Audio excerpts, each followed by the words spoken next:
Čau, čau, mani mīļie! Un tā ir ienākusies pasaciņa, jāsaka, ir jau ienākušās vairākas daļas, bet tā kā man šodien te ļoti interesanti uzvedas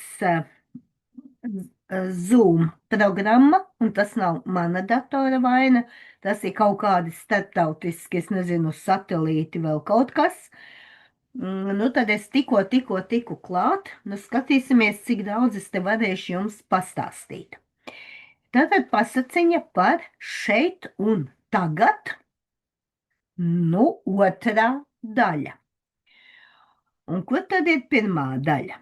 Tā ir atkal pasaciņa no tā autora, par kuru es jums vakar priecājos, ka viņš ir atkal atradies. Un viņš bija pazudis kopš maija mēneša, un, kā viņš teica, ar daudzkārtīgiem ģimeni saistītiem jautājumiem. Un tā. Un turpinot pārtraukto tēmu, kas sākta un komentēta šīs pasaciņas pirmajā daļā. Un pirmā daļa beidzās 21. maijā, kad arī faktiski beidzās šī autora publikācijas. Es jums par to minēju, ka man nav šī autora turpmākās pasaciņas, un es jums viņas nevaru nolasīt. Nu tad šobrīd, pēc nepilna gada, šis pasaciņas atjaunojās un turpinās. Tātad, ja gribat redzēt pirmo daļu, meklējiet rokā pasaciņa par šeit un tagad, un jūs atradīsiet, ka tā ir bijusi kaut kad maijā, ap 21. maiju. Kāpēc es tā rakstu? Tāpēc, ka es vienā stabiņā lieku vibrācijas, un otrā stabiņā es sev piefiksēju šīs te pasaciņas, un viņas var būt kaut kad maijā ap šo datumu. Tā ka meklējiet rokā. Pēdējo 6 mēnešu laikā smalkajā plānā un līdz ar to arī uz virsmas, tātad virs zemē, ir notikuši daudz svarīgi notikumi. Un to kulminācija bija jaunais 3 mēnešu notikumu scenārijs. Atceraties, ka tādi mums tika ielādēti vai nu ik pa 3 mēnešiem vai ik pa pusgadam. Tas bija vēl pagājušā gada sākumā un iepriekšējos gados pasaciņas. Tā kā kas nav lasījuši, meklējiet rokā. Tātad tika ielādēts Zemes smalkajā plānā 3 mēnešu notikumu scenārijs, kuru jaunā Šambalas Loradu komanda, un par to bišķi vēlāk tiks pastāstīts, un viņu galvenā mītne atrodas Kailasa kalna dzīlēs Tibetā. Un šī komanda ielādēja šo te 3 mēnešu scenāriju pagājušā gada decembrī, 25. gada decembrī. Un tā kā iepriekš tas notikums scenārijs izskatījās tāpat kā iepriekš, tikai zibatmiņa disks pievienots datoram. Tāpat kā mēs pievienojam kaut kādu flešku datoram. Tikai galvenā atšķirība un sajūta no iepriekšējām ielādēm bija tā, ka šī zibatmiņa bija pilnīgi tukša. Tas nozīmē, ka atjaunotās planētas kuratoriem un mums, Zemes iedzīvotājiem, tagad ir jāpiepilda šī fleška ar savu saturu, lai noteiktu, kas notiks uz Zemes tuvākajā nākotnē. Un kāpēc tika pieņemts šāds lēmums? Tāpat, kā iepriekš uzsvērts pasaciņās, sākotnēji 3D Zeme bija daļa no pelēkajiem eoniem, un Jaltabalts to izveidoja tikai pelēkajām un tumšajām rasēm, kurus šajā vietējā visuma segmentā bija daudz un kuras valdīja šajā laikā. Nu, tie, kas mani skatās ilgāk, tie jau ir klausījušies, tie, kas skatās nedaudz mazāk, es jums esmu atkārtojusi, ka šīs 4 pasaciņas, katrai no viņām ir pietiekami daudz daļu. Nu, te ir 3 daļas, pārējās te varētu būt arī daudz vairāk daļu. Tātad meklējam rokā. Un šīs pasaciņas ir pamatu pamats, lai jūs vispār tālāk varētu sākt saprast, kas ir noticis un kas notiek šobrīd. Tā ka, draugi mīļie, neslinkojiet, meklējiet rokā šīs pasaciņas un noklausieties.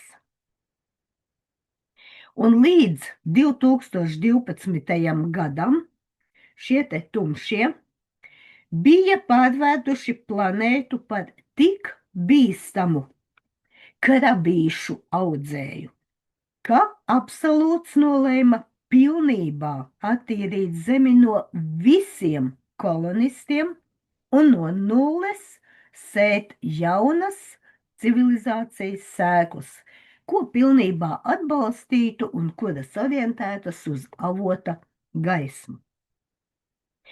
Pēc Pleromas augstāko hierarhu uzstājīga lūguma plāns tika atcelts. Tā vietā sākās radikāla 3D zemes transformācija gan fiziskajā, gan smalkajā plānā, kas turpinās līdz pat šai dienai, sinhronizēti ar pāreju uz nākamo 4. vietējo visumu. Bez pelēkajiem un tumšajiem. Atkal viena no iepriekš minētajām pasaciņām par 4. visumu. Autors un šīs pasaciņas joprojām ir unikāls kanāls, kas sniedz visaptverošāko un detalizētāko informāciju par procesu. Nekad agrāk lielajā kosmosā nav bijis tik grūts un sarežģīts uzdevums. Nepieciešamās pieredzes vienkārši trūkst, tādu nav. Zemes pārstruktūrēšana ir aptvērusi visas 14 dimensijas.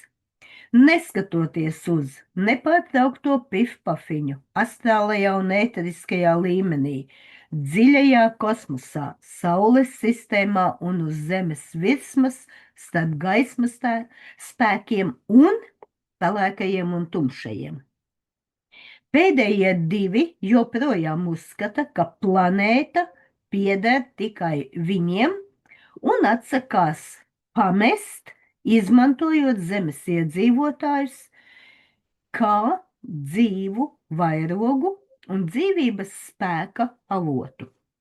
Visi pārējie spēki kopā ar kosmiskās infrastruktūras paliekām, Pleromas un hierarhiem un viņu Zemes komandu tika pakļaut iznīcināšanai visu pēdējo 14 gadu laikā, tātad sākot no 2012.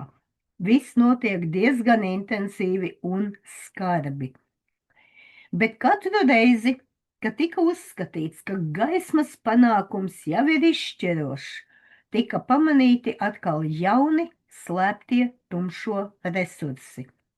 Un 25. gada pavasarī tika atklāts, ka viņi saņem spēcīgu atbalstu no 6. dimensijas Zemes, ko pagātnē sagrāba viena no tehnoloģiskajām rasēm, un no mūsu planētas 2. un 1. dimensijas iemītniekiem, kurus slavenais krievu vizionārs un filozofs Daniels Andrejevs aprakstīs savā grāmatā Pasaules roze, kas ir tulkota daudzās valodās.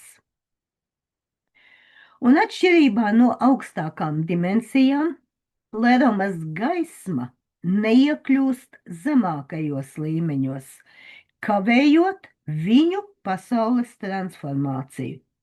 Un tas arī vājināja vienoto Zemes multiversu, kas darbojas kā enerģijas kanāls no 14. dimensijas uz 3. dimensiju. Bijušais melnais vietējā visuma līdzradītājs. Atkal, priekš tiem, kas tikko no jauna sāk lasīt, klausīties pasaciņš, šis ir jauns personāžs. Es speciāli te ieliku viņa bildīti, atradu no vecajām pasaciņām, kurš bija tumšais, un tad izējot savu Armagedonu pār augsmi, tagad ir Pleromas augstākais hierarhs, kurš turpina aktīvi likvidēt savu tumšo mantojumu un ir uzņēmies uzdevumu atrisināt šo jauno problēmu. Viņam ļoti palīdz Zemes komanda, un pagājušā gada aprīlī, jūnijā viņi kopā veica virkni otrajā un pirmajā dimensijā. Tās laikā grupas locekļi darbojās kā saskarnes, lai novirzītu un ievadītu absolūta gaismu šajās zemākajās dimensijās, tāpat kā citos Zemes multiversa globusos, sfērās, teiksim, ja? Tas arī ļaus pārvietot mūsu planētu uz jaunu ķīmisko bāzi, kas sastāv no 288 ķīmiskajiem elementiem, nevis tos, ko mēs šodien zinām no Mendeļejeva tabulas, 144. Un te ir pasaciņa par jauno matricu 5.1 un 5.2 daļa, kur visi šie elementi ir aprakstīti. Un kopumā mūsu vietējā visumā tiek izmantoti pat līdz 700 elementiem. Tātad 144 elementus zina visi, ieskaitot zinātniekus, 288 zina tie, kas ir klausījušies šo pasaciņu. Maz ticams, ka to zina zinātnieki, varbūt par kādu kaut ko nojauš, bet tas ir viss, un kur nu vēl pat 700. Un tātad, kā notika otrajā un pirmajā dimensijā? Kopš Zemes dzimšanas tā tika fiksēta 3.14. dimensijā. Sākot pāreju, līdzradītāji paaugstināja tās līmeni līdz 3.55. dimensijai, kas samazināja matērijas entropiju, nodilumu, uzlaboja kvantu vadītspēju un palielināja planētas vibrācijas un spilgtumu. 3,55 mums bija pasaciņas, kur mēs visi priecājāmies, ka 3D matricas vibrācijas jau ir palielinātas līdz šādam izmēram. Un, lai darbotos otrajā un pirmajā dimensijā, bija nepieciešams sasniegt robežu starp 3. un 2. dimensiju. Un pagājušā gada 30. aprīlī vienā no Dienvidu Eiropas kalnu gaismas tempļiem bijušais melnais līdzradītājs un Zemes komanda veica testa darbus. Tās galveno daļu grupas vadītājs uzņēmās uz sevi. Viņš pazemināja savu individuālo savākšanas punktu no 3.9 dimensijas uz 3.5 un pēc tam uz 3.14. Vēlāk, citā svētā vietā, līdzradītājs viņu, tātad Zemes komandas vadītāju, ievietoja vēl dziļāk uz 3.0 dimensiju caur tā saucamo tārpeju starp dimensijām. Tātad šādu formu, dizainu izmanto visi šie te citplanētiešu kosmiskie kuģi, kuri spēj izmainīt laika telpas izmēru, laika telpas formu. Un tātad, ja mums ir no punkta A būtu jātiek uz punktu B pa plakni, tas aizņemt ļoti daudz laika. Bet, ja mēs salokam šo te telpu, tad mēs no viena punkta uz otru tiekam ļoti ātri. Un, lai to izdarītu, GC izmantoja pasaules kārtības kristālu, kura kopija viņam ir viņa monādē, un tas ir pielietots jau daudzās iepriekšējās op. Pirms vairākiem gadiem ar šo kristālu viens no absolūta augstākajiem hierarhiem diferencēja primāro haosu un radīja protomatēriju, lai izveidotu mūsu vietējo visumu. Nu, šis teiciens pirms vairākiem gadiem, nu, mīļie mani, saprotiet, cik tas ir miljonus gadu sens. Un kas ir individuālais savākšanas punkts? Tas ir daudz dimensiju monādes, ja precīzāk tās kodola projekcija, kas materializējas kā iemiesojums zemākajos plānos. Piemēram, mūsu fiziskajam ķermenim šis punkts vienmēr ir trešās dimensijas diapazonā, kamēr mēs esam iemiesoti uz 3 dimensiju zemes. Lai ieietu 2. un 1. dimensijā, mums ir nepieciešams, lai mūsu monāde tur noenkurotos un palīdzētu mums pielāgot ķermeņus, lai uzturētos šajos blīvumos. Un lai tur pārraidītu absolūta gaismu, šiem ķermeņiem ir jāiztur 14 dimensiju frekvences. Un šī ir galvenā atšķirība no Daniela Andrejeva pieredzes, kuram šīs pasaules tika parādītas, nu, visai attālināti. Un GC tests ilga visu dienu, un tas bija ļoti smags un spēku patērējošs. Viņš tikko varēja atgriezties nometnē, kur uzreiz burtiski sabruka, bet pat guļot kā baļķis. Viņa ķermenis turpināja strādāt līdz rītam. Tā, šeit es uztaisīšu mazu pauzīti. Atvainojiet, personīgi iemesli virtuvē es jūtu, ka man kaut kas sāk. Nu tā, un turpinu. Tātad 30. aprīlis pagājušajā gadā tika izvēlēts apzināti. Visas dienas garumā kosmosa laika apstākļi bija ļoti labvēlīgi, jo stelliju augstākās frekvences uzturēja nepieciešamos apstākļus op. Pēcpusdienā zodiaka aplī izjuka nelabvēlīgais lielais krusts.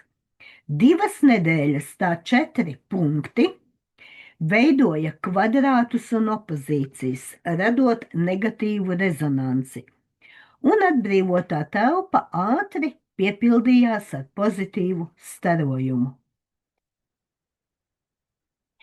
Saule versija, veidojot kvadrātu ar Marsu lauvā, apvienoja ugunīgas enerģijas spēcīgā un stabilā laukā, kas ir nepieciešams testēšanai.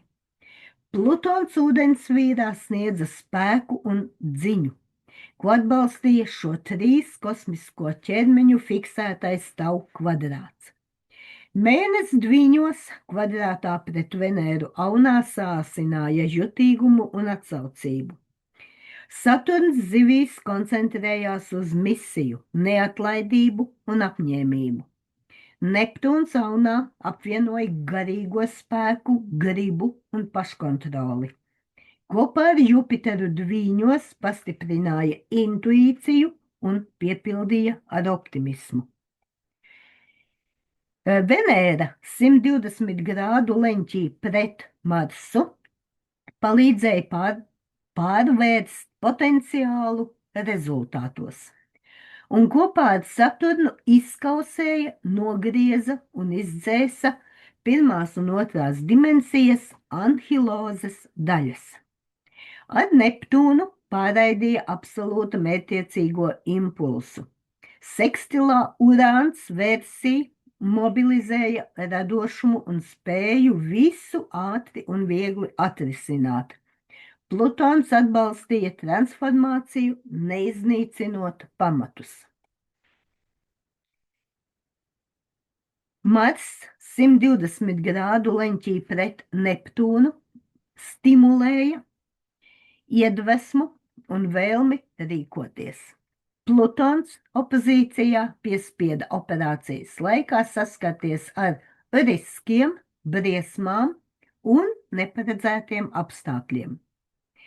Savukārt Saturns kvadrātā ar Jupiteru radīja transformējošu spēku pirmajā un otrajā dimensijā, un sekstilā pret Urānu palīdzēja aprēķināt situācijas vairākus gājienus uz priekšu.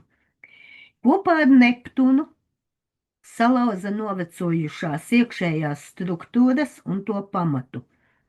Plutons sekstilā pret Neptūnu piešķīra testam planētas mērogu.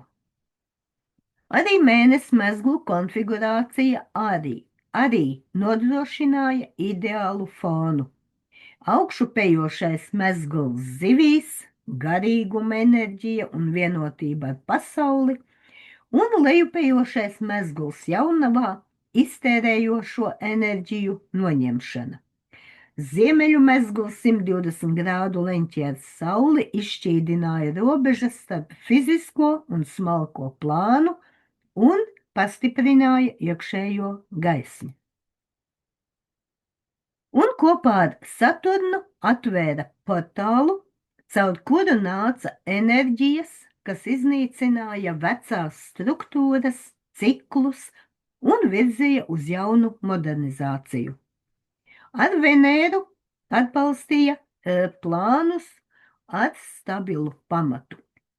Ar Neptūnu palielinājās spēja redzēt lietas dziļākā līmenī. Kvadrātā ar Mēnesi brīdināja par kritiskiem brīžiem un grūtībām. Jupiters atviegloja šķēršļu pārvarēšanu un sasniedza testa mērķus. Sekstilā Urānam palīdzēja atrast nestandarta un radošus risinājumus. Un pagājušā gada 2. maijā sākās galvenā OP. Saskaņā ar pārbaudītu schēmu no komandas vadītāja Monādes vispirms tika izcelts jauns aspekts, kurā bija pasaules kārtības kristāla kopija un pazemināja GC savākšanas punktu līdz 3.01. Un tad caur viņa jauno ķermeni tika iesūknēta enerģija no Pleromas un radīja platformu turpmākajam darbam. 7. maijā no šī tramplīna viņš tika novietots, ievadīts 2D līmenī pie robežas ar 1D, kur tika aktivizēts kristāls, sākot izstarot absolūta gaismu, lai pārveidotu šos blīvumus un paaugstinātu to zemo vibrāciju un vājinātu tumsas un pelēko Zemes fiziskajā, astrālajā un ēteriskajā plānā. OP laikā tika apstiprināts, ka 2D un 1D pasaules nav pieejamas absolūta gaismai, jo Zemes lauks starp 3,5 un 3,0 D bija pārāk zemas frekvences, un tas bloķēja augstas vibrācijas šajos un zemākajos līmeņos. Un kad agrāk segments starp 3,5 un 3,14D tika salocīts, diemžēl neviens neiedomājās par sekām zemāk esošajos līmeņos. Nu, iedomājieties jūru, tās virsmu, vidējos slāņus un apakšu dibenu, kur visas smagākās lietas pakāpeniski nolaižas, uzkrājas un veido nogulumu slāni.